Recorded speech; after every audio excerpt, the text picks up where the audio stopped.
WAOH is brought to you in part by Ohio's #1 trusted real estate team, The Young Team. Online at theyoungteam.com.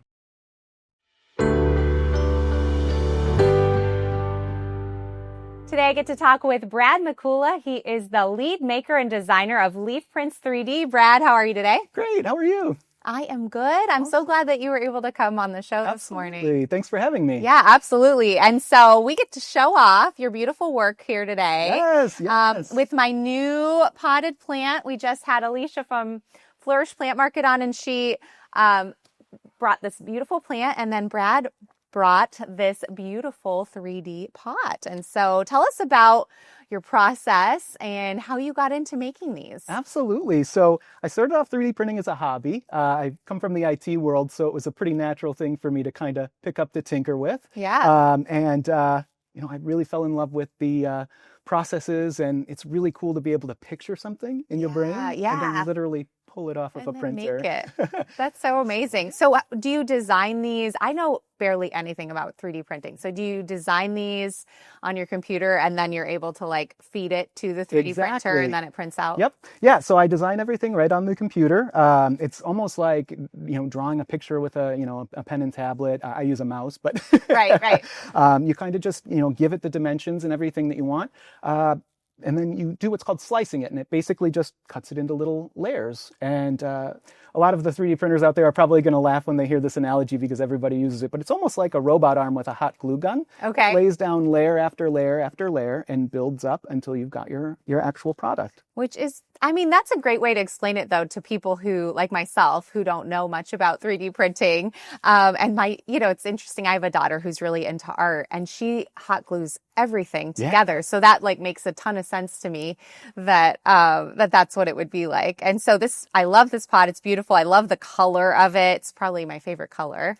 Matches our chairs here. And so you are actually one of the people that is making bigger 3D printed pots. So share with me how you got into doing that. So I started off, like I said, tinkering with 3D printing, and everyone starts off with their basic machine. They get into it, and then once you've kind of gotten a groove, you realize, oh, maybe I need to do this or head into this direction. Right. So a lot of folks actually ask me for larger planters. There's a lot of feedback from ceramic planters. They're gorgeous, but they're very heavy to move. Right. Or, you find a lot of the large planters, they don't have drainage, or they do have drainage and you don't want it. So with 3D printing, I can customize any aspect of it.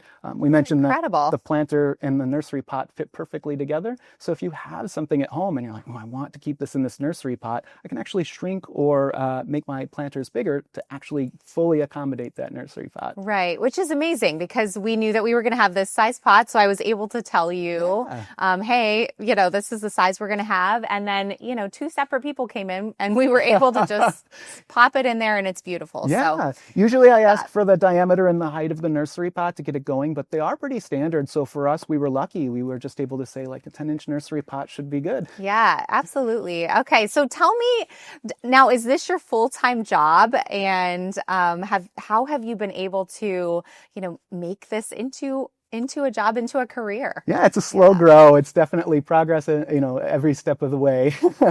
Really, it's about getting the word out and letting folks know. What's really important to me is, the ecological benefits. So this is actually technically biodegradable. It has to be under certain conditions, so you can't just throw it in your compost pile and go, it'll be gone, which is great, because if you put a plant in there, it would compost on its own, right? Right.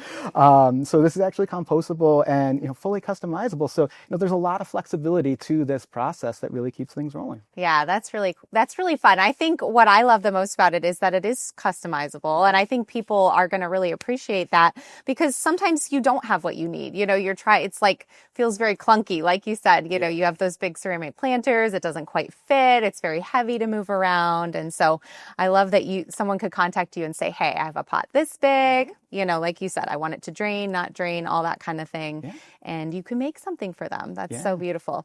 So you're going to be doing an event soon, so people can come out and see your work and talk with you and see if there's something that they're looking for. So where's that event going to be? Yeah, I'm actually going to be at the Holden Arboretum for the native plant sale on the 17th and 18th. Check out my website for the hours because they do vary between the days and there are special hours for members and stuff. So it's a lot easier just to look at. Yeah, no, that's Understandable, totally. And so what is your website? My website is leafprints3d.com. So you can swing through there. There's an events page and it'll show you where I'm going to be, what times, and all of that. All right, wonderful. And then share your social media as well. Sure. I'm at leafprints.3d on most of the social media sites.